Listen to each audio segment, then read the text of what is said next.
चार सत्य हैं ज्ञान की। शांतम,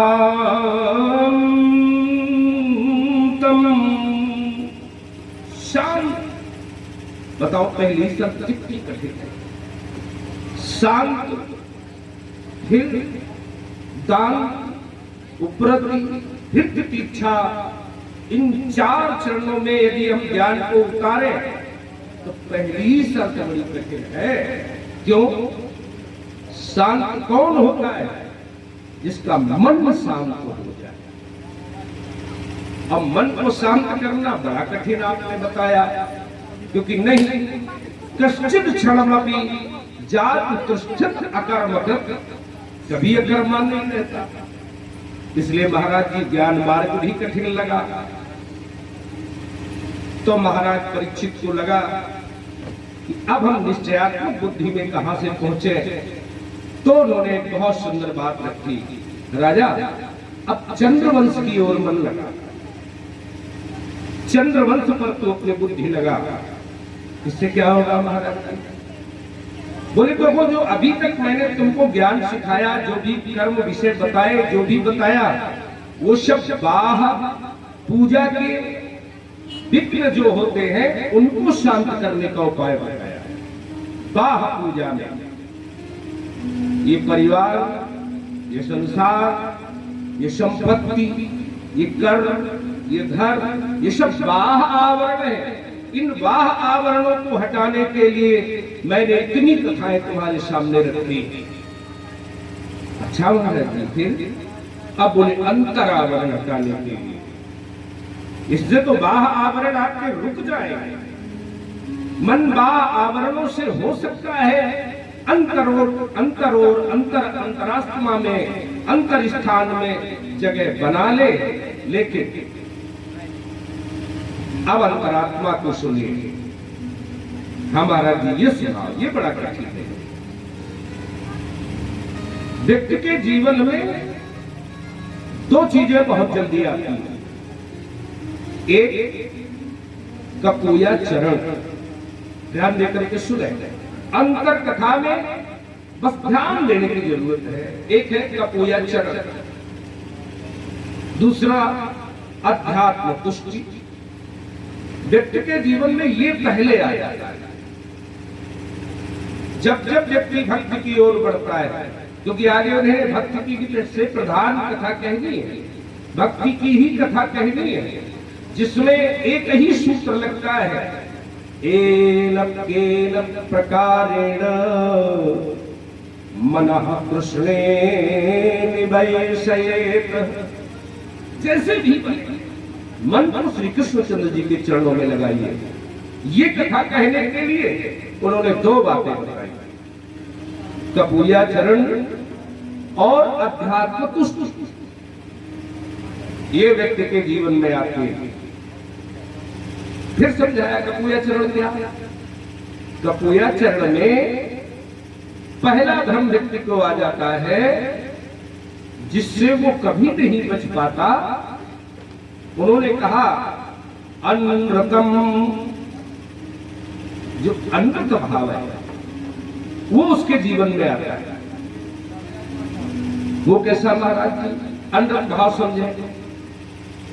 हम अपने दोषों को जब जब छुपाने का प्रयास करते हैं, इसे अनृत भाव कहते हैं। जैसे हमने किसी की निंदा की, अरे अमुक व्यक्ति बहुत खराब, उसमें ये बुराई, उसमें ये बुराई, वो ऐसा है, वो ऐसा है, और फिर जिससे बुराई की उसी को रोका कि भैया रुक जाना। बोले क्या? बोले उसे कहना नहीं। बताइए ये क्या है? ये अनृत भाव है। इस अनृत भाव से बचना चाहिए, क्योंकि मैंने पहले एक सूत्र दिया, अन्यस्य दोष गुण चिंतनमासु मुक्तः। इसको छोड़ो, यही कपूया चरण है। और उन्होंने कहा कि देखो, व्यक्ति के अंदर एक भाव आता है कि मेरे अंदर जो गोपनीयता है वो कोई नहीं जानता, वो कोई जानता ही नहीं। पत्नी के पास में बैठ करके जब हम पत्नी के ही विषय में गलत सोचते हैं, तो ये हमारा बहुत अंदर का भाव होता है, इसे कोई नहीं जानता। और अधिक थोड़ी सी और गोपनीयता की बात पढ़ी तो पत्नी को बताइए, उससे भी कम जो प्राइवेसी है, उससे भी जो कम गोपनीय बात है वो बंधु भाइयों से, उससे भी कम अपने नौकर से। फिर समाज की बात आती है तो जो गोपनीयता हमारी, ये भी एक कपूया चरण है। तीसरा माया भाव। माया भाव में फिर समस्त प्रकार के चिंतन आते हैं, ये मेरा कैसे सुरक्षित रहे, ये घर कैसे सुरक्षित रहे, ये कैसे सुरक्षित रहे। ये जो हमारा आत्मचिंतन है यही कपूया चरण है, इससे बचना चाहिए। अच्छा, इससे बच भी गया व्यक्ति तो उसको आत्मतुष्टि मिल जाती है। आत्मतुष्टि, अरे हो जाएगा हमारा, बस जब समय आएगा तो भगवान खुद करा लेगा। उसने सब कुछ भगवान पर छोड़ दिया। आत्मतुष्टि, जब समय आएगा तो भगवान करा लेगा, उसकी भावना बड़ी बड़ी है। तो ये जो अध्यात्म तुष्टि है, ये जो कपूया चरण है, वो व्यक्ति के जीवन को कभी सरल नहीं होने देगा। और जब तक वो सरलता आएगी नहीं, भगवान कहते हैं मैं तेरी तरफ देखूंगा भी नहीं। क्यों? पहली ही शर्त है उनकी, निर्मल मन जल सो मोहि पावा, मोहि कपट छल छिद्र न भाव।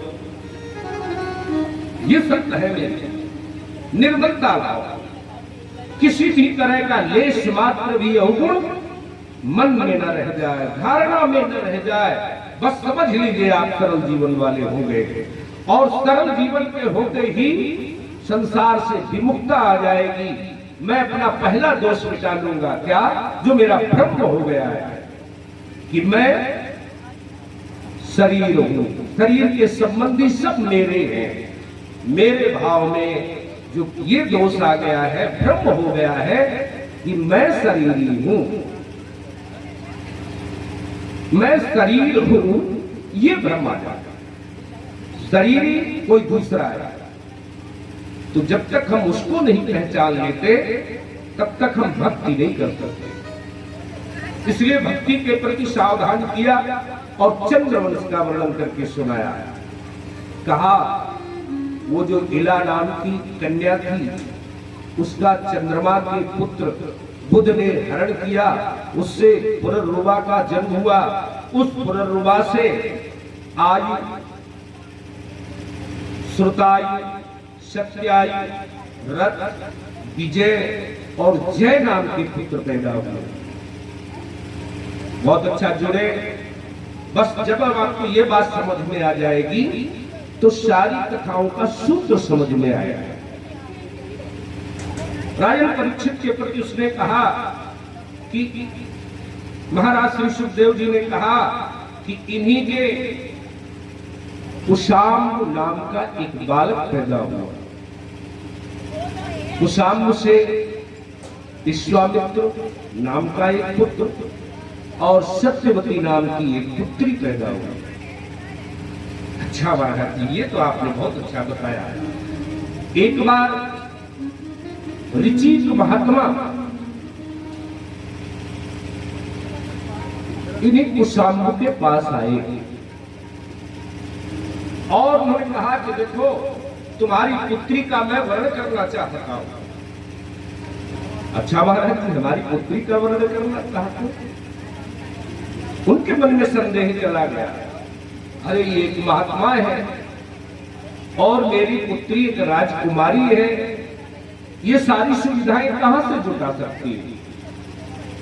इसलिए राजा ने बड़ी चतुराई से, बहुत चतुराई से एक बात रखी कि महात्मन, उनका कहो आप 1000 ऐसे घोड़े यदि ला सके।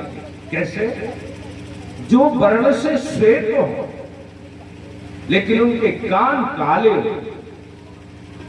कृष्ण कर्ण से युक्त श्वेत वर्णीय 1000 घोड़े लाकर यदि आप मुझे दे देंगे तो मैं अपनी कन्या का विवाह आपसे कर दूंगा।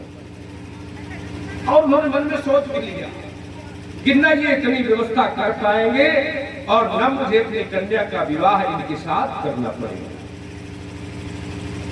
लेकिन महात्मा की तेज, महात्मा की क्रिया, महात्मा का गुण, महात्मा का धर्म, महात्मा का स्वरूप,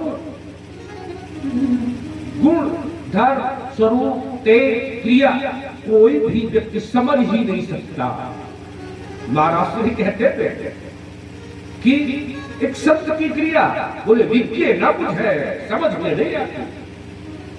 महात्मा ने तुरंत वरुण के पास जाकर के कहा कि वरुण, इतने घोड़ों की व्यवस्था करो।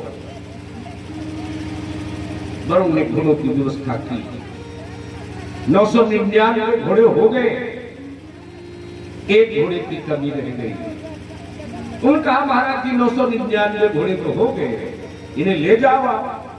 उनका नहीं, वो राजा है, गणना करेगा और उसकी गणना में एक घोड़ा अगर कम हो गया तो शर्त खत्म हो जाएगी। क्या करे महाराज जी? महात्मा ने कहा वरुण घोड़ा बने और कहा महाराज जी जैसे ही आपका काम हो जाएगा मैं चला जाऊंगा। बोले चले जाना। तो इन्होंने वरुण जो घोड़ा बना था उसका ही कान पकड़ लिया। महात्मा बड़े तेज हैं, कहीं बदल न जाए। और 999 घोड़े पीछे चले, फिर पहुंचे कुशाबू के यहाँ के महाराज जी ये घोड़े गिन लीजिए। घोड़े गिन लिए गए। उनकी पुत्री का विवाह, सत्यवती का विवाह ऋचिक महात्मा से कर दिया। बस ईश्वर का प्रबंध तंत्र ही तो अलग है। सत्यवती की मां एक बार इनके आश्रम में आई और तेजस्वी महात्मा का तेज जान करके उन्होंने याचना की कि बिटिया अपने पति से कहो कि मेरे लिए एक ऐसी चर तैयार करे जिससे तेजवान पुत्र पैदा हो। सत्यवती ने जो प्रार्थना की वो अपने लिए की, साथ में ये भी कह दिया कि माता के लिए भी कर दो। बस महात्मा ने मंत्र शक्ति से 2 भागों में चर तैयार की और एक में क्षत्रिय मंत्र, क्षत्रियों के लिए मंत्र अभिषिक्त करके चर तैयार की, एक ब्राह्मणों के लिए तैयार। वो जानते थे। जब वो गंगा स्नान करने चले गए तो माता के मन में आया कि पुत्री की जो खीर है, जो हवि है, वो ज्यादा अच्छी होगी। उन्होंने बदल करके खा ली। पुत्री की स्वयं खाई और अपने खीर पुत्री को रख दी। महात्मा जब लौट करके आए तो उन्होंने पूछा ये हरि किसने खाई है?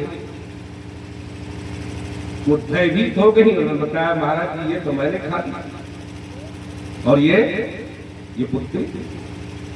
उनका जाओ, तुम्हारे जो संतान होगी वो घोर कर्म करने वाली होगी। वो घबराई, उन्होंने चतुर पकड़ लिया। महाराज जी क्या कह रहे हैं? बोले हाँ हाँ तुम्हें घोर कर्म करने वाला पुत्र प्राप्त होगा। तो उन्होंने कहा नहीं महाराज जी कृपा करो। तो उन्होंने कृपा करके ये कहा कि अगर पौत्र घोर कर्म करने वाला होगा तो जमदग्नि जो पैदा हुए महात्मा ऋषि के सत्यवती से, वो तो ऋषि मुनियों जैसा आचरण करने वाले हुए, लेकिन उनका जो पुत्र पैदा हुआ उसका नाम है परशुराम। बोले परशुराम भगवान की। ये क्रोधावतार है। कोई अवतार भगवान का छूट न जाए उसके विषय में सुखदेव जी बहुत ध्यान रखते हैं। कोई अवतार छूट न जाए। संक्षेप में ये कथा सुनाई।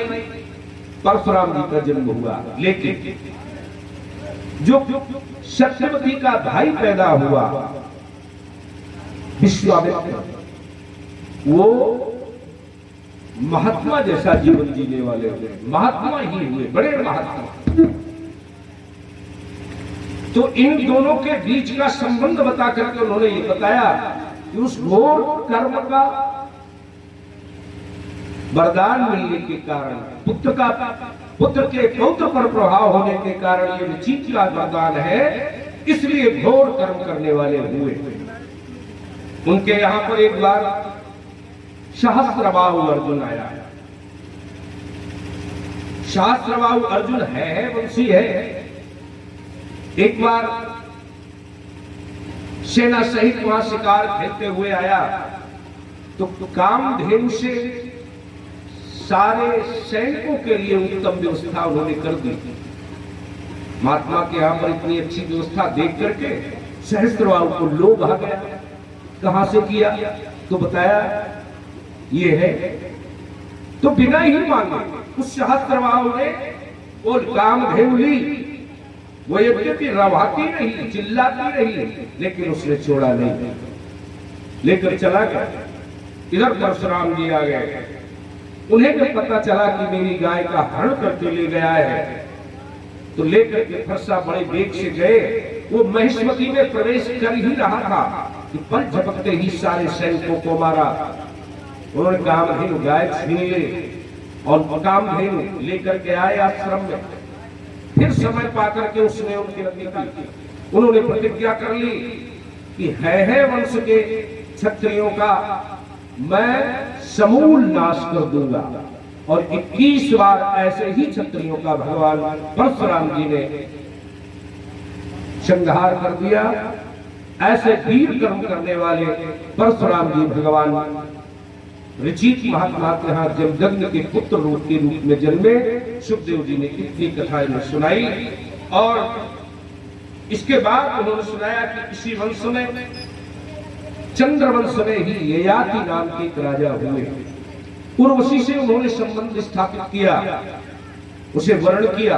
उसने शर्त रखी कि जो हमारे बेड़े हैं वो हमसे दूर न चले जाए। लेकिन इंद्र को जब पता चला कि उर्वशी ययाति को वर्ण कर चुकी है, तब उन्होंने मेढ़े चलाए। इन्होंने उसका विरोध किया। उर्वशी से इनके संतानें हुई। महाराज श्री कहते हैं कि ययाति के इस संबंध के बाद 2 संबंध और हुए। उस संबंधों पर आप थोड़ा सा ध्यान दें तो आपको ये समझ में आएगा कि जो ये अन्य अन्य वंश चले वो कैसे चले। इस पर ध्यान दीजिए। महाराज श्री कहते हैं कि ययाति ने बृहस्पति की पुत्री शर्मिष्ठा से विवाह किया। ययाति ने देवयानी से विवाह किया। बस परीक्षित को चिंता हुई, उसको एक शंका हुई। परीक्षित ने कहा कि महाराज जी ये जो आप हमें सुना रहे हैं इसमें एक बात बताओ, ये प्रतिलोम विवाह क्यों हो रहा है? ये प्रतिलोम विवाह कैसा? शुक्राचार्य की पुत्री देवयानी ब्राह्मण कर गया है और उसका विवाह ययाति राजा क्षत्रिय से हो रहा है। ये प्रतिलोम विवाह कैसे हो रहा है? तो उन्होंने कहा कि देवयानी को एक ब्राह्मण बालक का शाप लगा है, इसलिए ये ब्राह्मण बालक को वर्ण नहीं कर सकते। उधर शर्मिष्ठा ने भी अपमानित करके इसे दुखी कर दिया है। तो महाराज श्री ने बताया कि देखो बृहस्पति का पुत्र जिसका नाम कच है वो एक बार शुक्राचार्य जी के यहाँ पर मृत संजीवनी विद्या सीखने के लिए आया। तब देवयानी ने उसे मन से वर्ण कर लिया, परंतु कच ने उसे मना कर दिया कि नहीं, तुम मेरे गुरु की पुत्री हो इसलिए मैं तुमसे विवाह नहीं कर सकता। तो ययाति ने इस शाप के कारण उसने कहा तुम्हें कोई ब्राह्मण वर्ण नहीं करेगा। उसने कहा कि तुम्हें कोई तुमसे विवाह नहीं करेगा। ऐसा कह करके शापित होकर के ये लौटे। वो शापित रही देवयानी, उसे ब्राह्मण बालक नहीं मिलेगा। जब ये झगड़े में धूप में गिरी तब इसका वर्ण ययाति ने कर लिया। इससे 2 बार शर्मिष्ठा से 3 बालक 5 बालक पैदा हुए। इनमें जब देवयानी ने छोड़ करके गई तो शुक्राचार्य ने शाप दे दिया कि जाओ शीघ्र तुम्हें बुढ़ापा आ जाए। उन्होंने कहा कि अरे ये जो तुम शाप दे रहे हो उससे तुम्हारी कन्या भी दुखी होगी। उन्होंने कहा कि ठीक है, यदि मेरी कन्या का हित इसमें छिपा है तो जाकर किसी पुत्र से तुम जवानी मांग लो।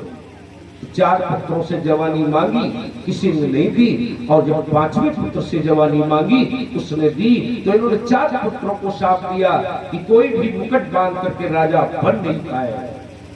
पूर्व के अतिरिक्त यदुवंश में भी कोई राजा मुकुटधारी नहीं हुआ। आगे चल करके इसका निवारण श्री कृष्णचंद्र जी महाराज ने किया। इसलिए ये कथा सुनाई जा रही कि ये मुकुटधारी राजा नहीं। जितने भी इस 4 बालकों की संतानें हुई वो मुकुट बांध करके राजा नहीं बन सकते। श्री सुखदेव जी महाराज ने कहा कि देखो ये वंश साधारण वंश नहीं है, इस वंश की तो महिमा ही अलग है, वैचित्रता ही अलग है। उस वैचित्रता से जोड़ करके उन्होंने एक बहुत बढ़िया बात कही।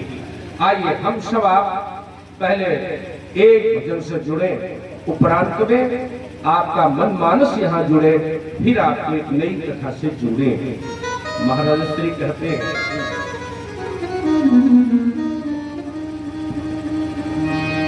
करते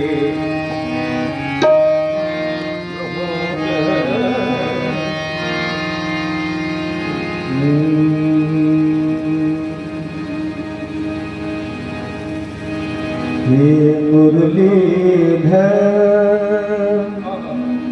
हे मुरलीधर, हे मुरलीधर, छलिया मोहन, हे मुरलीधर, छलिया मोहन, हम भी तुमको दिल दे बैठे। मुरलीधर छलिया मोहन, हम भी तुमको दिल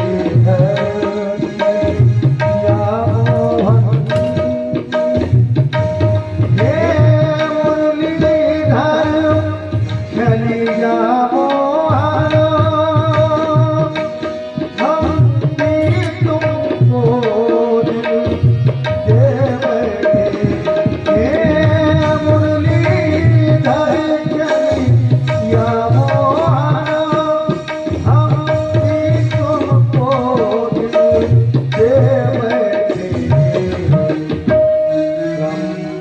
पहले से तो गंभीर था, गम तो न था, एक और मुसीबत ले बैठे। मुरलीधर छलिया मोहन,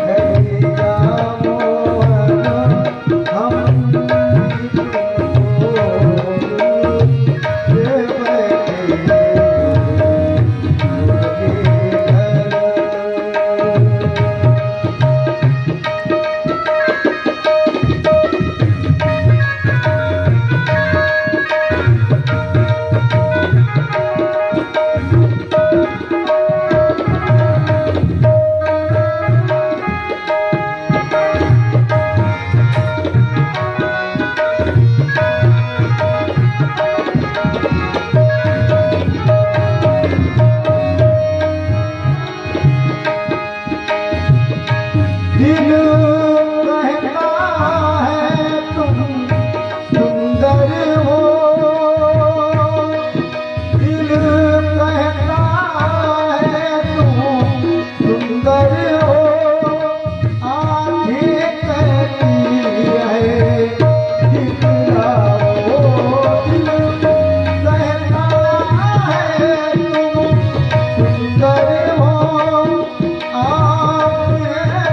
मिलते नहीं हो आकर के तुम मिलते नहीं हो आकर के हम कैसे कहें देखो ये बैठे हैं मुर्गे घर घर जाओ हम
श्री कृष्णचंद्र महाराज के।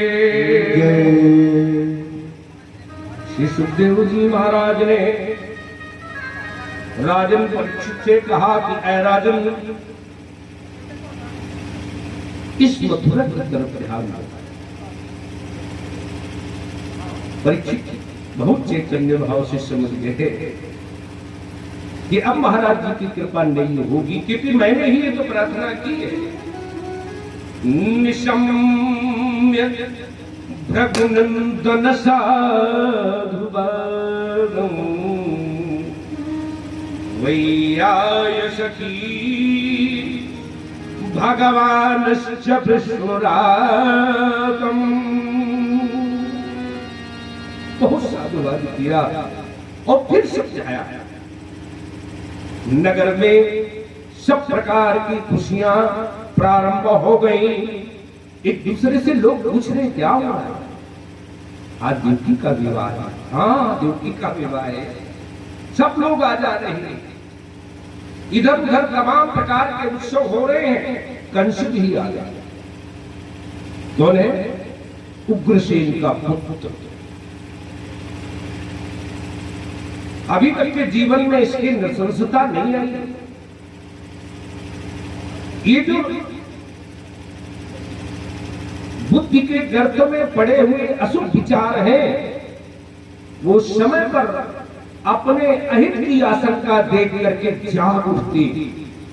ये बात मुझे बताई। तब तक व्यक्ति के वो विचार सुषुप्त अवस्था में पड़े रहते हैं जब तक उससे उनका अहित समझ में न आ जाए। महाराज जी करते हैं। कंस भी बड़ा प्रसन्न है। उसने पूछा पिताजी से, क्यों पिताजी, क्या क्या दे रहे हैं? तो उन्होंने सारा सामान दिखा दिया। देखो ये दे रहे हैं, ये दे रहे हैं। उसको भी लगा, गिराने लगा।